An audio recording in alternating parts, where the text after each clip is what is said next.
Good morning, Econ students. Happy Friday. Hope everybody's safe and healthy. We're going to talk about the FRQ you did yesterday, just to give you some feedback on that before we move into the final Unit 5 FRQ. And then next week, we're switching into full-on review mode for the next few weeks to get you ready for May 21st. So looking at Unit 5 FRQ number 3.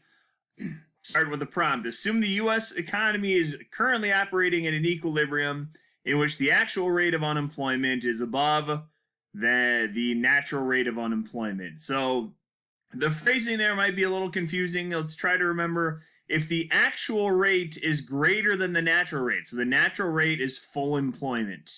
Okay, the natural rate is long-run aggregate supply, long-run equilibrium. If the actual rate is greater than that, then the actual rate is higher. We're looking at a recession. So it's kind of like if you look at it right now, if theoretically our natural rate is 5% and the actual rate is say 7 or 8%, that's a recessionary gap right there. We're basically functioning.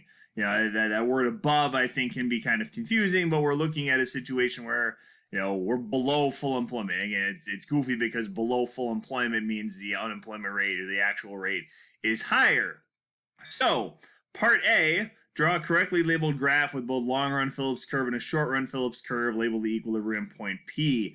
There was some confusion about long-run Phillips curve. Remember, long-run Phillips curve is basically the same as Larasse, basically the same as long-run aggregate supply in that it's full employment.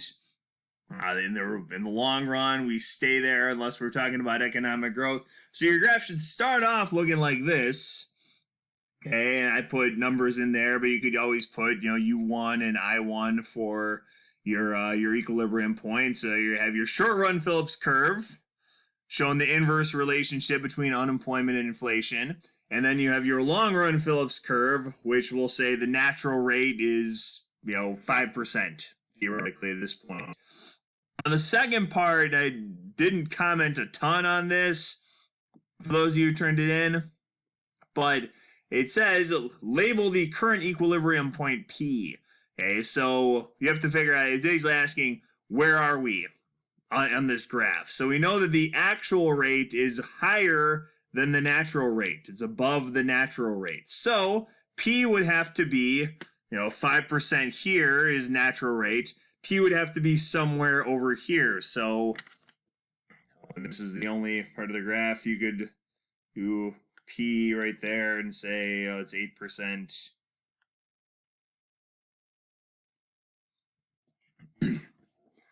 So P would be, because the actual rate, real unemployment, is greater than the natural rate, long run Phillips curve, P would be, sorry, my direction here, P would be to the right. P would be to the right of long-run Phillips curve. And that was the only thing you had to graph for that for this one. So let's go through the rest, and we'll definitely review federal funds right now. So if the Federal Reserve wants to lower unemployment, what expansionary open market operation should they use? Okay, so we're talking about expansionary monetary policy. Open market operations is always about buying or selling bonds or government securities. So if we're using expansionary, in this case, the unemployment rate is pretty high. We want to find a way to lower the unemployment rate. We got to use expansionary monetary policy, buy bonds, buy securities. And that's your answer to part B. Part C, how will the open market operation you identified in part B affect each of the following? Well, the federal funds rate, and there was definitely some confusion in the responses I got yesterday. Let's review. The discount rate is when commercial banks borrow from the Federal Reserve or the central bank. Okay, so the discount rate is what, let's say you are Chase Bank of New Lenox and you have to borrow money from the Fed, you pay the discount rate. The federal funds rate is when banks borrow from each other. So if Chase is borrowing from BMO Harris, so the First Bank of Manhattan is borrowing from Lincoln Way Bank on their overnight reserves, that's when they pay the federal funds rate. So remember, federal funds rate is bank-to-bank loans. When we look at what happens when the Fed buys bonds, well, if the Fed buys bonds from commercial banks, banks now have extra excess reserves, and in buying bonds, the Fed takes money out of the vault, gives it to commercial banks in exchange for the commercial banks' bonds. So banks have higher excess reserves. Banks have more money to loan out. When you have more money to loan out, the federal funds rate declines. Okay, so the federal funds rate decreases when the Fed buys bonds. And just try to remember federal funds rate, bank-to-bank loans. What happens to the real interest rate? Well, as we just said, if the federal funds rate, which is an interest rate, goes down, chances are the real interest rate's going down as well. And they didn't ask you to draw a money market, but you should remember, buy bonds, money supply increases. If the money supply increases, interest rates go down. And then part D, you didn't have to graph it, but we can just kind of map out what's happened here. So money supply has gone up. Interest rates have gone down. You've kind of mapped that out right now. Money supply has gone up thanks to the Fed buying bonds. Interest rates have gone down. If interest rates go down, investment goes up.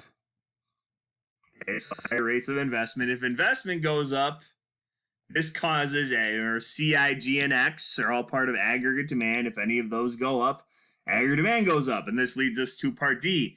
Given your answer in part C, what's the effect of real on real GDP in the short run? Well, higher interest rates lead to businesses borrowing more and spending more, and businesses borrow more, spending more, leads to an increase in aggregate demand. If aggregate demand increases, real GDP increases as well. Okay, so that is FRQ number 3. Hopefully it makes sense. Let me know if you have any questions. And one thing to get in the habit of, okay, is some of you guys are doing this, making sure you're writing everything out, not just doing arrows, and making sure you're writing little explanations when it asks you to explain, because I think that's what they're really going to hit on when you're taking the AP test next month is, do you explain your reasoning? Do you explain your logic well enough? Okay, so I'll give you guys the 4th one today, and then we'll switch into review mode next week. Have a great weekend. See you on Tuesday.